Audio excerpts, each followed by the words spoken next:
नमस्कार दोस्तों, एक ब्रेन चार्जर के एक और फ्रेश वीडियो में आपका स्वागत है। मैं हूं आपका दोस्त आनंद चौधरी। आज हम बात करने वाले हैं इस बुक के बारे में जिसका नाम है मैं सेलिंग में असफलता से सफलता तक कैसे पहुंचा बाय फ्रैंक बेटकर। इस बुक का ऑलरेडी हमने एक वीडियो बनाया है जिसमें कि इस बुक की 10 लर्निंग की हमने बातचीत की है। साथ में बातचीत की कि फ्रैंक बेटकर कैसे इंसान थे और ये बुक पढ़नी चाहिए नहीं पढ़नी चाहिए। अगर वो वीडियो आपने नहीं देखा है तो उस वीडियो का लिंक आपको डिस्क्रिप्शन में मिल जाएगा, साथ में आई बटन मिल जाएगा। वहां से जाके देख के इस बुक की जो फर्स्ट 10 लर्निंग है वो आप सीख सकते हैं, उनको अप्लाई करके अपने जीवन में आगे बढ़ सकते हैं। आज की इस वीडियो में इस बुक की 10 और लर्निंग जो इस वीडियो से अलग है वो हम आपको बताना चाहेंगे, जिसको अप्लाई करके आप जीवन में सफल हो सकते हैं। तो चलिए शुरुआत करते हैं और 10 लर्निंग की जो बताई गई है फ्रैंक बेटकर के द्वारा अपनी बुक सेलिंग में असफलता से सफलता की ओर में। तो चलिए इस बुक की 10 और लर्निंग जानते हैं जिसको आप सीख के अपने जीवन में अप्लाई कर सकते हैं। तो सबसे पहले इस पार्ट की फर्स्ट जो लर्निंग है वो ये है कि अगर आपको दूसरों का विश्वास जीतना है और उसे बनाए रखना है तो आपको बेंजामिन फ्रैंकलिन की इस बात पे गौर करना चाहिए, उसको याद रखना चाहिए, उसको अप्लाई करना चाहिए। वो बात यह है कि मैं कभी किसी के बारे में बुरा नहीं बोलूंगा और मैं हर आदमी के बारे में जितना भी अच्छा बोल सकता हूं अच्छा बोलूंगा, अपने प्रतिद्वंदियों की भी तारीफ करूंगा। यानी आप बेंजामिन फ्रैंकलिन कहना चाहते हैं कि आप किसी के बारे में बुरा नहीं बोले, जितना हो सकता है अच्छा बोले, चाहे से आपके कंपटीटर क्यों नहीं हो। अगर ऐसा आप करते हैं तो लोगों का विश्वास बना पाएंगे और विश्वास हमेशा के लिए कायम रहेगा, क्योंकि लोगों को लगेगा कि ये कभी किसी की बुराई करता ही नहीं है तो मेरी भी बुराई नहीं करने वाला, तो इसलिए आपसे वो ज्यादा दोस्ती करेंगे, वो आपके कभी दुश्मन नहीं बनेंगे और आप अच्छे नेटवर्क बना पाएंगे। जितना अच्छा नेटवर्क होगा, जितने ज्यादा लोगों को आप जानेंगे, जितने ज्यादा लोगों से आपकी दोस्ती उतना ही बड़ा आपका व्यापार होगा, उतनी ही आपकी बड़ी कैरियर में सफलता मिलेगी आपको। इस पार्ट की दूसरी जो लर्निंग है वो ये है कि सर्वश्रेष्ठ दिखे, यानी अपने आप को अच्छा दिखाने पे पैसा खर्च करें, समय खर्च करें, एनर्जी लगाएं। आपको हमेशा अच्छा दिखना चाहिए। आप जब भी सेल करने जाते हैं, मार्केट में जाते हैं तो आपको अच्छे कपड़े, साफ सुथरे कपड़े, नए कपड़े की जरूरत नहीं है, साफ सुथरे होने चाहिए, अच्छे जूते, पॉलिश किए हुए जूते हो और साथ में आपके अच्छे बाल संवारे हुए हों, आपकी सेव अच्छी की हुई हो। अगर आप दाढ़ी रखते हैं तो दाढ़ी भी अच्छे से मेंटेन की हो। यानी अपने हुलिये भी काम कीजिए, अपने आप को श्रेष्ठ दिखाइए, अपने आप को प्रेजेंट करने के तरीके को सोचिए कि आप अच्छा दिखेंगे। अगर आप अच्छा दिखेंगे तो फर्स्ट इंप्रेशन में ही अगले के दिल में घर कर लेंगे और जिससे कि आपको उससे दोस्ती बढ़ाना, उसके साथ व्यापार करना आसान हो जाएगा। इस पार्ट की जो थर्ड लर्निंग है वो ये है, वो लिंकन के कोटेशन से ली हुई है और उसी पे आधारित ये बात बताई गई है। अब्राहम लिंकन कहते हैं कि अगर आप किसी आदमी से अपनी बात मनवाना चाहते हैं तो पहले उसे विश्वास दिलाएं कि आप उसके सच्चे मित्र हैं। अब्राहम लिंकन के द्वारा फ्रैंक बेटकर ये कहना चाहते हैं, अगर आपको किसी से अपनी बात मनवानी है तो उसे आप अच्छा मित्र बनाइए। जैसे कि पिछले पार्ट में मैंने बताया था कि आप किसी की सच्चे दिल से तारीफ कीजिए, सच्चे मन से तारीफ कीजिए, उसे सवाल कीजिए कि उसने कैसे अपना बिजनेस खड़ा किया, कैसे उसने अपनी कामयाबी या सक्सेस हासिल की। अगर आप सवाल करते हैं तो वो अगला रिप्लाई करेगा और रिप्लाई में इतना आपको खुल के बताएगा जिससे कि आपकी दोस्ती स्ट्रॉन्ग हो जाएगी। जब आपकी दोस्ती स्ट्रॉन्ग होगी उसके बाद में आपको उसको किसी भी बात के मनवाने के लिए, कोई भी प्रोडक्ट सर्विसेज सेल करने के लिए बहुत ही आसान हो जाएगा। इस बुक से ली हुई इस पार्ट की फोर्थ जो लर्निंग है वो ये है कि युवाओं को प्रोत्साहित करें, ये देखने में उनकी मदद करें कि वे अपने जीवन में किस तरह सफल हो सकते हैं। आपका हर जगह स्वागत होगा। अगर आप युवाओं को सफल होने के लिए रास्ता दिखा पाए, उनको बता पाए कि कैसे वो सक्सेसफुल हो सकते हैं, तो वह आपके लिए बहुत इंपॉर्टेंट हो सकता है। इसके बाद में आप जहां भी जाएंगे आपको स्वागत किया जाएगा, आपसे लोग मिलना चाहेंगे, आपसे लोग दोस्ती बढ़ाना चाहेंगे। अगर ये आपने काम कर दिया तो फिर आपके बिजनेस में 4 चांद लगने वाले हैं। तो इसलिए लोगों की मदद कीजिए, ये अवसर दिखाने के लिए उनके जीवन में क्या बेहतरीन हो सकता है, क्या कुछ अच्छा वो कर सकते हैं, उन्हें प्रेरित कीजिए, उन्हें इंस्पायर कीजिए, उन्हें रास्ता दिखाइए। अगर ये काम कर पाते हैं तो आपसे लोग ज़्यादा जुड़ेंगे। जितने ज़्यादा आपसे लोग जुड़ते हैं उतना ही आप बड़ी सफलता हासिल कर सकते हैं। इस पार्ट की फिफ्थ लर्निंग है कि अगर आपको बड़े लोगों से मिलने में डर लगता है, कई बार क्या होता है कि आप इंश्योरेंस सेल करने जाते हैं, कोई प्रोडक्ट सर्विसेज सेल करने जाते हैं तो आपको लगता है कि आदमी बहुत बड़ा है, उससे आप कैसे बातचीत कर पाएंगे। तो उसके लिए आपको सिंपल सा काम करना चाहिए, उस आदमी से 5 मिनट का समय लीजिए, उससे पूछिए कि सर मैं आपसे बहुत अच्छा इंप्रेस हूँ, मैं आपसे जानना चाहता हूँ कि आपने ये अपनी लाइफ में तरक्की कैसे हासिल की, कैसे आप इस मुकाम पे पहुंचे। सिर्फ 5 मिनट में मुझे सर बताए, आप ये समय दीजिए कि मैं आपसे जान सकूँ कि आपने इतना बड़ा एम्पायर, इतना बड़ा साम्राज्य कैसे खड़ा किया। अगर आपने वो एंट्री कर ली, अगर आपने वो 5 मिनट ले लिए और अगर वो इंसान बताना स्टार्ट कर दिया उसके बाद में रुकने वाला नहीं है। उसके बाद में सिर्फ आपको एक काम करना है, अच्छे श्रोता बनना है, अच्छा लिसनर बनना है, उसको सुनते जाइए। जो अच्छी चीज़ बताता है उसको अप्रिशिएट कीजिए, उसको ध्यान से सुनिए। जितना आप सुनेंगे जितना वो सुना पाएगा वो अपने आप को खाली कर पाएगा, उसके बाद में वो ग्रहण करने के लिए तैयार है, उसके बाद में आप उसको वो चीज़ बता सकते हैं या अपना नेक्स्ट अपॉइंटमेंट उससे फिक्स कर सकते हैं। तो इस तरह से आप बड़े लोगों से मिलने का जो डर है वो ख़त्म कर सकते हैं और आप अपनी सेल को बढ़ा सकते हैं। 6 जो लर्निंग है वो है कि सेल से पहले की सेल। सबसे पहले अगर आप कोई प्रोडक्ट या सर्विसेज सेल करना चाहते हैं तो आप प्रोडक्ट और सर्विसेज सेल करने की पहले ही मुलाकात में कोशिश नहीं करें। पहली मुलाकात में आपको जानकारी करनी है, उसे दोस्ती बढ़ानी है, उसके बाद में उससे चीज़ें जाननी है कि उसकी लाइफ में इच्छा है क्या है, डिमांड क्या है, उसके हिसाब से उसको फिर आप अप्रोच कर सकते हैं सेकंड इंटरव्यू के लिए, सेकंड मुलाकात के लिए। यही है सेल से पहले की सेल, यानी आपको अपने इंटरव्यू को सेल करना चाहिए। देखिए, हमेशा दोस्ताना होने का कोई ना कोई तरीका रहता है। आप उसकी हॉबी के बारे में जानिए, उसके बारे में पूछिए कि उसने कैसे बिजनेस खड़ा किया।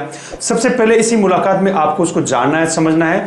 उसके बाद में उनको बताना है कि सर मेरे पास एक लाभकारी विचार है, हो सकता है वो आपके काम का हो। अभी मैं आपको वो चीज़ बता नहीं सकता क्योंकि उसकी जानकारी पूरी मेरे पास है नहीं। मैं इकट्ठा करता हूँ और वो जानकारी या रूपरेखा या कार्य योजना बनाता हूँ, उसके बाद मैं आपसे दोबारा मिलता हूँ। तो उससे उस जो फर्स्ट इंटरव्यू कर रहे हो, फर्स्ट मुलाकात कर रहे हो, उसमें दूसरे अपॉइंटमेंट की बात कर ली कि दूसरी मुलाकात में सर मैं आपसे मिलना चाहूँगा और वो कार्य योजना जो बनाता हूँ मैं, वो आपको मैं प्रेजेंट करके आपके काम में आपकी मदद कर सकता हूँ। इस तरह से आप पहले अपनी अपॉइंटमेंट यानी बुक कीजिए, यानी अपॉइंटमेंट प्रोडक्ट या सर्विस सेल करने से पहले आप अपने अपॉइंटमेंट को बुक कीजिए। अगर आप अपॉइंटमेंट बुक करना, अपॉइंटमेंट सेल करना, इंटरव्यू सेल करना सीख गए, उसके बाद में आप बड़ी सेल कर सकते हैं। यानी पहली मुलाकात में आपको सेल पे नहीं जाना, पहली मुलाकात में आपको दोस्ती, जानकारी बढ़ानी है और रिलेशनशिप स्थापित करना है, उसके बाद में आपको सेल के लिए जाना है। 7th जो लर्निंग है वो किसी भी इंसान के लिए उपयोगी हो सकती है। आपको सेल्फ टॉक लिखनी चाहिए और उसे याद करना चाहिए। आप लिखिए कि आपको किस तरह से लोगों से, सबसे पहले आपको क्या चाहिए उसके बारे में सेल्फ टॉक कीजिए कि मुझे ये चाहिए, मैं बहुत अच्छा हूँ, मैं उत्साहित हूँ, मैं एनर्जेटिक हूँ, मैं किसी से डरता नहीं हूँ, मेरे में विश्वास बहुत ज़्यादा है, मेरे प्रोडक्ट अच्छे हैं, मेरी सर्विसेज अच्छी है। सबसे पहले इन चीज़ों का अपने अंदर विश्वास बिल्ड कीजिए। उसके बाद में आपको क्या करना है कि आप सेल्फ टॉक कीजिए। आपको बात करने की, अगले से बात क्या करनी है, कैसे स्टार्ट करना है, कैसे सवाल पूछने, उनकी प्रैक्टिस कीजिए। जितना ज़्यादा आप ये प्रैक्टिस कर पाएंगे, जितनी ज़्यादा आप सेल्फ टॉक करेंगे, उतना ही आपका विश्वास बढ़ेगा और विश्वास से ही आपकी जो डील है वो फाइनल हो सकती है, आपको बिजनेस मिल सकता है, आपकी सेल हो सकती है। 8th जो लर्निंग है इस बुक की वो है डेमोन्स्ट्रेशन 1000 शब्दों से ज़्यादा महत्वपूर्ण होता है। आप अगले को कोई भी चीज़ डेमोन्स्ट्रेट कीजिए, उसको मदद करने दीजिए आपकी सेल होने में। एग्जाम्पल के लिए, अगर आप कोई क्रीम या कोई प्रोडक्ट सेल करते हैं तो उसको डेमोन्स्ट्रेट कीजिए, उसको देखिए, इसे लगा के देखिए कैसी चीज़ है। वो लगाएगा, देखेगा, बताएगा कि इसकी स्मेल अच्छी है, इसका स्मूथ टेक्सचर है, इससे मेरे को नॉन ग्रीसी फील हो रहा है, चिपचिपाहट फील नहीं। इस तरह से आप उसको एक डेमो दीजिए। डेमो बहुत ही शक्तिशाली होता है, वो 1000 वर्डों से भी ज़्यादा इंपॉर्टेंट होता है। अगर आप कोई एग्जाम्पल के लिए इंश्योरेंस बेच रहे हैं तो उसको मौका दीजिए, उससे पूछिए कि सर आज मार्केट में क्या चल रहा है, कितनी अस्थिरता है, लाइफ में अगर ऐसा हो जाए तो क्या हो, आपके पास क्या इतना फाइनेंस है कि आपको कुछ होता है तो आपका परिवार सर्वाइव कर पाए, कितना सर्वाइव करने के लिए किसी इंसान को कितना जरूरी है। यानी आप उसको डायरेक्टली नहीं करके इनडायरेक्ट रूप से पूछें कैसे वो चीज़ महत्वपूर्ण हो सकती है। अगला ही आपको बताएगा कि कैसे एक लाइफ इंश्योरेंस महत्वपूर्ण होती है, लाइफ इंश्योरेंस कराने के क्या फायदे होते हैं। अगर आप उसको अपने डेमोन्स्ट्रेशन में, अपनी बातचीत में शामिल कर पाए तो आपके लिए आसान हो जाएगा किसी प्रोडक्ट या सर्विसेज को सेल करना, उससे दोस्ती बढ़ाना। उसको आप मदद करने दीजिए, वो आपको मदद करना चाहता है, इसलिए डेमोन्स्ट्रेशन बहुत ही इंपॉर्टेंट होता है किसी भी प्रोडक्ट या सर्विसेज को सेल करने के लिए। 9 नंबर जो लर्निंग इस पार्ट की वो एक छोटे बिजनेसमैन के लिए भी इंपॉर्टेंट है, एक बड़े बिजनेसमैन के लिए भी इंपॉर्टेंट है। आप देखिए कि अक्सर लोग अपने कस्टमर को भूल जाते हैं या कस्टमर उनको भूल जाता है। ये कभी नहीं होने दे कि कस्टमर आपको भूले या आप कस्टमर को भूले। किसी न किसी रूप में, किसी न किसी तरीके से आप कस्टमर के सामने जाते रहे, चाहे विज्ञापन का माध्यम हो सकता है, चाहे वो सोशल मीडिया का माध्यम हो सकता है, चाहे वो 1-to-1 मुलाकात का माध्यम हो सकता है। अगर कस्टमर आपको भूल गया, लोग आपको भूल गए, तो बिजनेस में आपको नई सेल करने के लिए बहुत ही माथापच्ची करनी पड़ती है। आप जैसे कि जानते होंगे कि एक नई सेल लाने में बहुत ज़्यादा एनर्जी वेस्ट होती है, लेकिन एक पुरानी सेल को मेंटेन करने के लिए ज़्यादा एनर्जी की जरूरत नहीं पड़ती, ज़्यादा पैसा, समय, संसाधन नहीं चाहिए होता है। तो आप पुरानी जो कस्टमर है उनको हमेशा मेंटेन रखिए, उनको याद करवाइए, उनको कभी भूलने नहीं दीजिए। उनके एनिवर्सरी पे उनको याद कर सकते हैं, उनके बर्थडे पे याद कर सकते हैं, अच्छे त्यौहार पे, अच्छी खुशखबरी पे उनको याद कर सकते हैं। अगर आप ऐसा करेंगे तो लॉन्ग टर्म रिलेशनशिप बिल्ड होगा और वो कस्टमर आपको छोड़ के नहीं जाएगा तो आपको सदाबहार बिजनेस मिलने वाला है। इस बुक की 10th नंबर लर्निंग है वो बहुत ही इंपॉर्टेंट है और वो इस बुक का देखा जाए तो सार है। किसी भी बुक का सार होता है जनरली। बहुत सारे लोग सुन तो लेते हैं, जान तो लेते हैं, उसको अप्लाई नहीं करते। तो अब हम जानते हैं इस बुक की जो 10th नंबर लर्निंग है, अगर उस बात को भी आप अप्लाई कर लेते हैं तो आप अपने जीवन में किसी भी सेक्टर में सक्सेसफुल हो सकते हैं। 10 नंबर जो लर्निंग है वो यह है कि असली कारण प्रयास की कमी होता है। कोई भी इंसान असफल इसलिए होता है कि वो प्रयास ही नहीं करता, वो प्रयत्न ही नहीं करता अच्छा होने का, वो प्रयत्न ही नहीं करता लोगों से मुलाकात करने का, वो प्रयत्न ही नहीं करता अपने अंदर सुधार करने का। अगर आप प्रयास नहीं करेंगे तो आपके अंदर सुधार नहीं होगा। तो आपकी सबसे इंपॉर्टेंट चीज़ है कि आपको प्रयत्न करना चाहिए अपने अंदर सुधार करने का, अपने आप को ठीक करने का, अपनी चीज़ों को भी विश्वास बढ़ाने का। अपनी प्रैक्टिस कीजिए, सेल्फ टॉक कीजिए। जितना ज़्यादा आप प्रयास करेंगे उतनी ही ज़्यादा आपको सक्सेस मिलने की संभावना बढ़ जाती है। और प्रयास के साथ में आप औसत के नियम को काम करने दें। औसत का नियम कहता है कि आप प्रयास कीजिए, आपका काम है प्रयास करना, लोगों से मुलाकात करना, लोगों को डेमोन्स्ट्रेशन देना, लोगों से आपको अपनी बातचीत करना।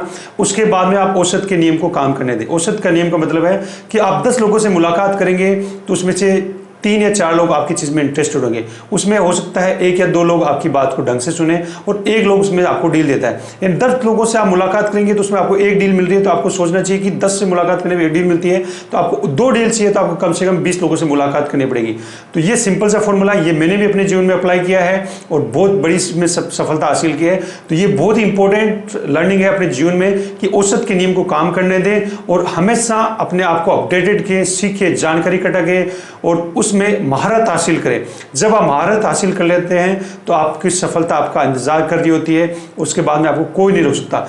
इस तरह से हमने जानी इस बुक की 10 लर्निंग को, जिनको आप अप्लाई करके अपने जीवन में सफल हो सकते हैं। इस बुक को परचेज करने का लिंक डिस्क्रिप्शन में दिया हुआ है, वहां से आप परचेज कर सकते हैं। अगर आपको हमारा वीडियो अच्छा लगा तो इस वीडियो को लाइक कीजिए, हमारे यूट्यूब चैनल को सब्सक्राइब कीजिए और बेल आइकन पर क्लिक कीजिए, जिससे कि आने वाले वीडियो के नोटिफिकेशन मिल सके।